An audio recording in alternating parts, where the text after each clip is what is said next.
भगवान शिव 12 अलग अलग स्थानों पर शिवलिंग के रूप में स्थापित है और इन स्थानों को भारत में ज्योतिर्लिंग के रूप में पूजा जाता है। पुराणों में कहा गया है कि जब तक महादेव के इन 12 ज्योतिर्लिंगों के दर्शन नहीं कर लेते, आपका आध्यात्मिक जीवन पूर्ण नहीं हो सकता। हिंदू मान्यता के अनुसार ज्योतिर्लिंग कोई सामान्य शिवलिंग नहीं होते हैं। ऐसा कहा जाता है कि इन सभी 12 जगहों पर भोलेनाथ ने खुद दर्शन दिए थे, तब जाकर वहाँ ये ज्योतिर्लिंग उत्पन्न हुए। ज्योति का मतलब है प्रकाश और लिंग का मतलब है भगवान शिव का आकार। ज्योतिर्लिंग मानव द्वारा निर्मित नहीं होते हैं, बल्कि वे स्वयंभू होते हैं। शिवलिंग कई हो सकते हैं, लेकिन ज्योतिर्लिंग केवल 12 है और ये भारत के हर हिस्से में मौजूद है। शिव पुराण के मुताबिक भारत में 64 मूल ज्योतिर्लिंग मौजूद है। धार्मिक मान्यताओं के मुताबिक भगवान शिव के इन सभी 12 ज्योतिर्लिंगों की उपासना करने से सभी कष्ट दूर हो जाते हैं और सुख एवं समृद्धि का आशीर्वाद प्राप्त होता है। इस वीडियो में हम एक साथ 12 ज्योतिर्लिंगों के दर्शन करेंगे और जानेंगे ज्योतिर्लिंग कहां कहां पर स्थित है, वहां कैसे जाए और साथ ही जानेंगे सभी ज्योतिर्लिंगों की पौराणिक कथाओं के बारे में। तो वीडियो में आपको 12 ज्योतिर्लिंगों के बारे में संपूर्ण जानकारी मिलेगी, इसलिए जल्दी से वीडियो को लाइक कर दीजिए और चैनल को सब्सक्राइब कर लीजिए। साथ ही कमेंट बॉक्स में हर हर महादेव जरूर लिखें और वीडियो को पूरा जरूर देखें। भारत का सबसे प्रसिद्ध और सबसे बड़ा ज्योतिर्लिंग है सोमनाथ। सोमनाथ ज्योतिर्लिंग भारत का ही नहीं बल्कि इस पृथ्वी का पहला ज्योतिर्लिंग माना जाता है। यह मंदिर गुजरात राज्य के सौराष्ट्र क्षेत्र में स्थित है। सोमनाथ भक्तों की श्रद्धा का केंद्र है। ये ज्योतिर्लिंग सिर्फ पवित्र ही नहीं बल्कि बहुत मूल्यवान भी है। इस ज्योतिर्लिंग मंदिर को आक्रमणकारियों द्वारा 17 बार लूटा और तोड़ा गया, लेकिन आज जिस मंदिर को हम देख रहे हैं, इसका निर्माण सरदार वल्लभ भाई पटेल द्वारा करवाया गया था। ऐसा कहा जाता है चंद्रदेव ने प्रजापति दक्ष की सभी 27 बेटियों के साथ विवाह किया था, लेकिन प्रेम वे सिर्फ रोहिणी से ही करते थे। इसके चलते दक्ष की काफी बेटियां हमेशा मायूस और उदास रहती थी। एक दिन राजा दक्ष का सब्र का बांध टूट गया और उन्होंने चंद्र को श्राप दिया कि वे अपनी सारी चमक खो देंगे। इस श्राप के असर से चंद्र ने अपनी सारी रोशनी खो दी और पूरा संसार अंधकार में डूब गया। परिस्थितियां बिगड़ते देख सभी देवताओं ने दक्ष से आह्वान किया कि वो चंद्र को माफ कर दे। काफी प्रयासों के बाद दक्ष ने कहा अगर चंद्र भगवान शिव की कठोर तपस्या करेंगे तो उनको अपना प्रकाश पुनः वापस हासिल हो जाएगा। इसके तुरंत बाद चंद्र ने घोर तपस्या की, जिसके चलते भोलेनाथ प्रसन्न हुए और उन्होंने चंद्र को उनका प्रकाश वापस लौटा दिया। यहीं से स्थापना हुई पहले ज्योतिर्लिंग सोमनाथ की। सोमनाथ मंदिर के बारे में और जानकारी के लिए मैंने ऑलरेडी स्पेशल वीडियो बनाई है। आप चाहो तो यहाँ पर क्लिक करके इस वीडियो को भी देख सकते हैं। मल्लिकार्जुन ज्योतिर्लिंग आंध्र प्रदेश के कृष्णा नदी के तट पर श्रीशैलम नाम के पर्वत पर स्थित है। ये देश का दूसरा प्रसिद्ध ज्योतिर्लिंग है। इस मंदिर का महत्व भगवान शिव के कैलाश पर्वत के समान माना जाता है। अनेक धार्मिक शास्त्र यहाँ के धार्मिक और पौराणिक महत्व की व्याख्या करते हैं। कहते हैं कि इस ज्योतिर्लिंग के दर्शन करने मात्र से ही व्यक्ति को उसके सभी पापों से मुक्ति मिल जाती है। एक पौराणिक कथा के अनुसार जहाँ पर यह ज्योतिर्लिंग है, उस पर्वत पर आकर शिव जी का पूजन करने से व्यक्ति को अश्वमेध यज्ञ के समान पुण्य के फल प्राप्त होते हैं। इस ज्योतिर्लिंग की कहानी इस प्रकार है। प्राचीन काल में बताया जाता है कि एक बार माता पार्वती और भगवान शिव भी दुविधा में फंस गए थे। दोनों इस बात का निर्णय नहीं कर पा रहे थे कि पहले शादी गणेश की हो या कार्तिकेय की। फिर दोनों ने मिलकर एक प्रतियोगिता आयोजित की। इसके अनुसार गणेश और कार्तिकेय में जो भी सबसे पहले जल्दी पूरी धरती का चक्कर लगाकर आएगा, उसकी शादी पहले करवा दी जाएगी। इसके तुरंत बाद भ्रमण के लिए कार्तिकेय अपने मोर पर निकल पड़े। वहीं गणेश ने माता पार्वती और शिव के इर्द गिर्द एक चक्कर लगा लिया। माता पिता के पूछे जाने पर गणेश ने बोला कि उनके लिए माता पिता ही संसार है, इसलिए उन्होंने उनका चक्कर लगा लिया। ये सुन माता पार्वती और भगवान शिव इतने प्रसन्न हुए कि उन्होंने गणेश जी का विवाह विश्वरूप की दोनों बेटियां रिद्धि और सिद्धि के साथ करवा दिया। यह देख कार्तिकेय को बहुत बुरा लगा और उन्होंने निर्णय किया कि वो कभी भी शादी नहीं करेंगे। इसके बाद वे श्रीशैलम पहाड़ की तरफ निकल पड़े, अपनी आगे की जिंदगी वहीं व्यतीत करने के लिए। जब माता पार्वती और शिव को इसके बारे में जानकारी मिली तो वो दोनों उनसे मिलने पहुंच गए। माता पार्वती उनसे पूर्णिमा के दिन मिली, वहीं भगवान शिव उनसे अमावस्या के दिन मिलने पहुंचे। इस तरीके से स्थापना हुई मल्लिकार्जुन ज्योतिर्लिंग की। यहाँ दर्शन करने आने के लिए आपको हैदराबाद से डायरेक्ट बसेस मिल जाएगी।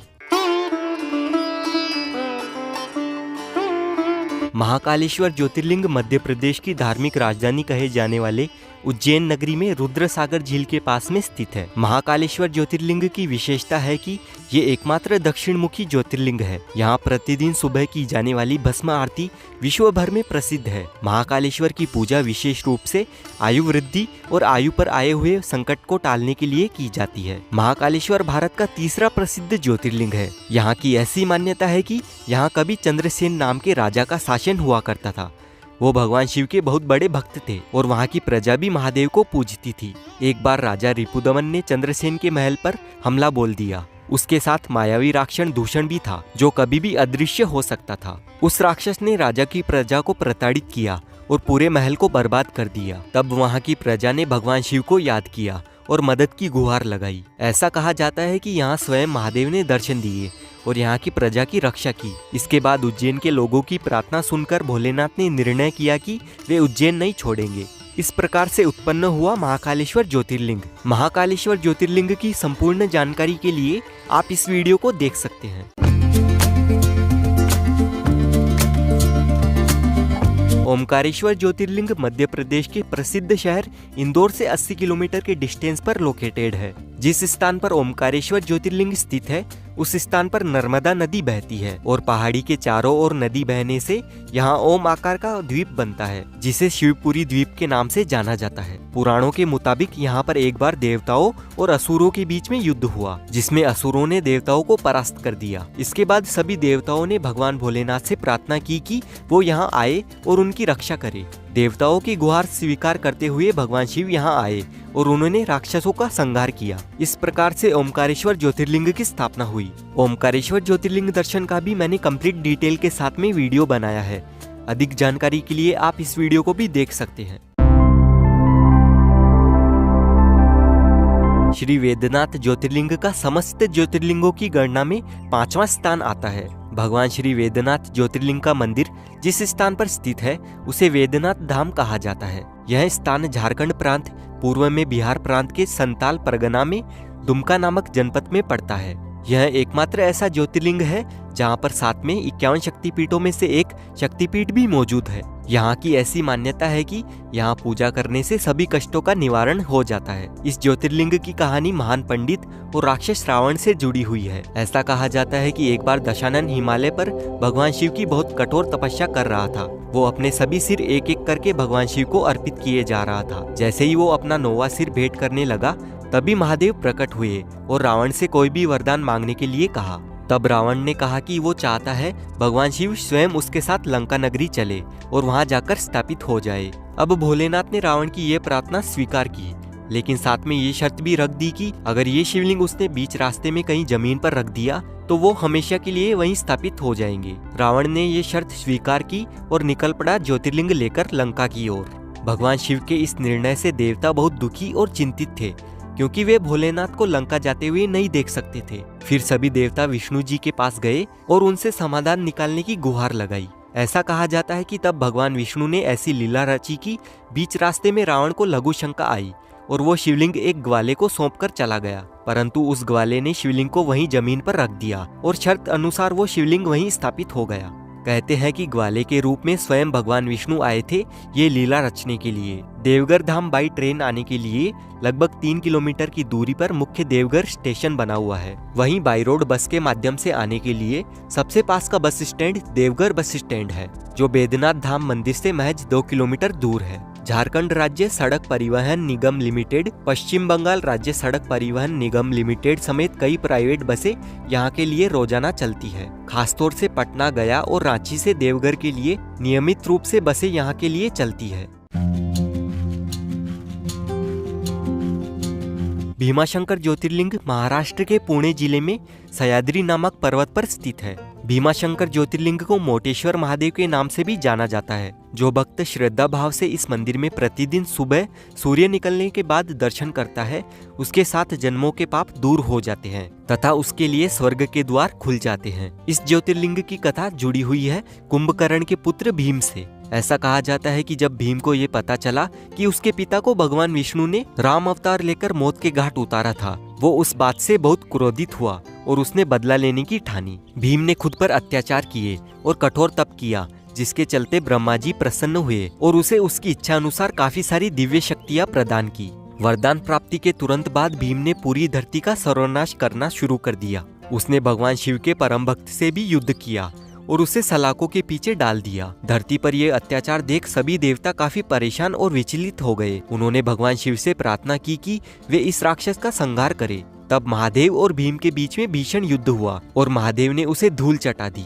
तब सभी देवतागण के आग्रह पर वे वहीं रह गए और उनको मिल गया नया नाम भीमाशंकर। मान्यता तो ये भी है कि जो पसीना भगवान शिव का युद्ध के समय जमीन पर गिरा था, उसी की वजह से यहाँ भीमा नदी उत्पन्न हुई थी। अगेन आप भीमाशंकर ज्योतिर्लिंग का कंप्लीट इन्फॉर्मेशन के साथ ये वीडियो देख सकते हैं। काशी विश्वनाथ ज्योतिर्लिंग उत्तर प्रदेश के काशी में स्थित है। काशी सभी धर्म स्थलों में से सबसे अधिक महत्व रखती है, इसीलिए सभी धर्म स्थलों में काशी का अत्यधिक महत्व माना जाता है। मान्यता है कि प्रलय आने पर भी यह स्थान जैसा का वैसा ही रहेगा। काशी की रक्षा के लिए भगवान शिव खुद अपने त्रिशूल पर काशी को धारण कर लेंगे और प्रलय के टल जाने पर काशी को उसके स्थान पर पुनः रख देंगे। वाराणसी के घाटों पर गंगा नदी के पास में स्थित होने के साथ ही यह विश्व प्रसिद्ध ज्योतिर्लिंग भी है। ऐसा कहा जाता है कि जो भी व्यक्ति अपने जीवन की आखिरी सांस यहाँ लेता है, उसे सीधे मोक्ष की प्राप्ति होती है। इस ज्योतिर्लिंग के विषय में एक नहीं बल्कि अनेक कथाएं चर्चा का केंद्र है। सबसे चर्चित कथा है ब्रह्मा जी और विष्णु जी के बीच में हुए मतभेद की। ऐसा कहा जाता है कि एक बार ब्रह्मा जी और विष्णु जी में इस बात पर बहस हो गई कि कौन ज्यादा बड़ा है। तब ब्रह्मा जी अपने वाहन पर निकलकर स्तंभ का ऊपरी भाग खोजने लगे, वहीं विष्णु जी चले गए निचला भाग खोजने के लिए। तभी उस स्तंभ में से प्रकाश निकला और महादेव जी प्रकट हुए। अब भगवान विष्णु तो अपने कार्य में असफल रहे, लेकिन ब्रह्मा जी ने झूठ बोला कि उन्होंने ऊपरी छोर खोज लिया। इस बात से भगवान शिव काफी क्रोधित हुए और उन्होंने ब्रह्मा जी को श्राप दिया कि अब उन्हें कोई भी नहीं पूजेगा। ऐसा कहा जाता है कि महादेव स्वयं यहाँ काशी विश्वनाथ ज्योतिर्लिंग के रूप में स्थापित हो गए।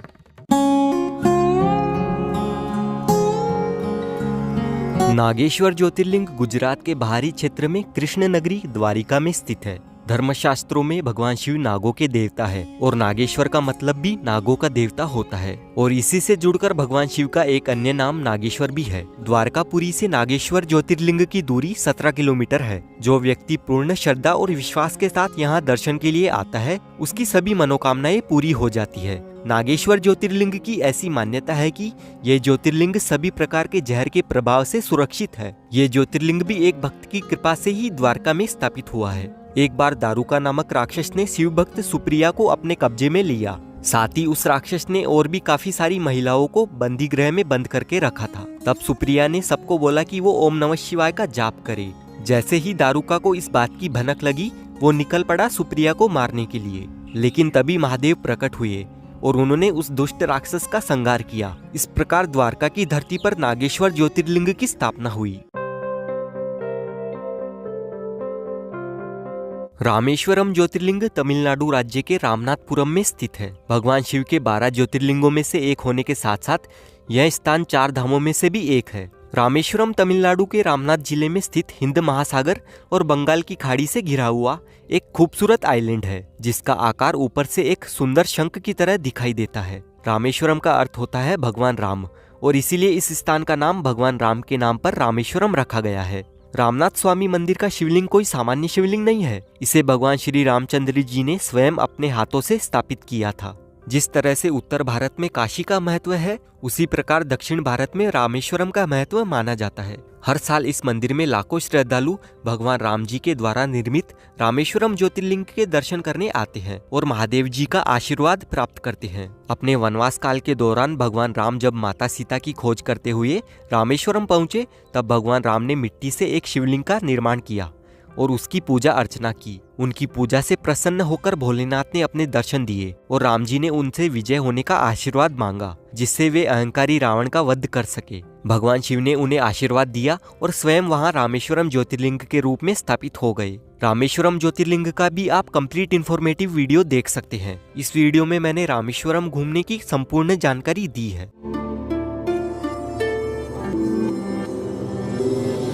त्र्यंबकेश्वर ज्योतिर्लिंग गोदावरी नदी के करीब महाराष्ट्र के नासिक जिले में स्थित है। इस ज्योतिर्लिंग के सबसे अधिक निकट ब्रह्मागिरी नामक का पर्वत है। इसी पर्वत से गोदावरी नदी का उद्गम होता है। भगवान शिव का एक नाम त्र्यंबकेश्वर भी है। कहा जाता है कि भगवान शिव को गौतम ऋषि और गोदावरी नदी के आग्रह पर यहाँ ज्योतिर्लिंग के रूप में स्थापित होना पड़ा था। शिव पुराण के अनुसार एक बहुत ही प्रसिद्ध गौतम ऋषि हुआ करते थे। उनको भगवान वरुण से ये वरदान मिला था कि उनके पास कभी भी अनाज की कमी नहीं होगी। लेकिन दूसरे देवताओं को इस बात से जलन होने लगी, तो उन्होंने एक गाय को उनके खेतों में चरने के लिए छोड़ दिया। उस गाय को देख ऋषि ने गाय को मार दिया। बाद में उन्हें इस बात का दुख हुआ और उन्होंने भगवान शिव की आराधना की। तब महादेव ने गंगा देवी को कहा कि वे ऋषि के इलाके से होकर निकले, जिससे उनके सभी पाप धुल जाए।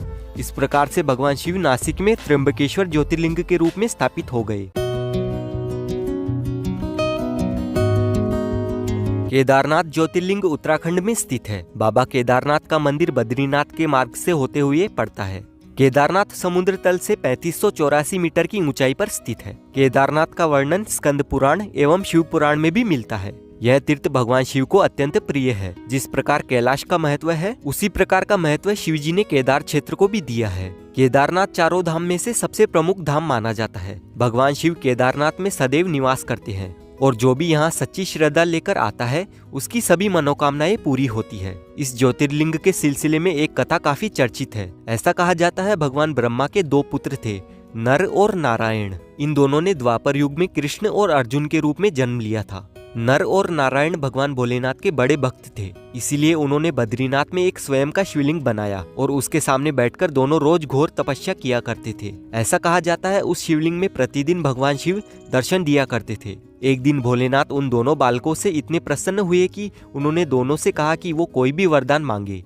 तब दोनों ने कहा कि बस आप इस स्थान पर सदैव के लिए बस जाइए। भगवान शिव ने उनकी इच्छा पूरी की और इस प्रकार से केदारनाथ ज्योतिर्लिंग की स्थापना हुई। अगर आप केदारनाथ जाना चाहते हैं तो ये वाला वीडियो आप देख सकते हैं। इसमें आपको केदारनाथ जाने की कंप्लीट इन्फॉर्मेशन मिल जाएगी।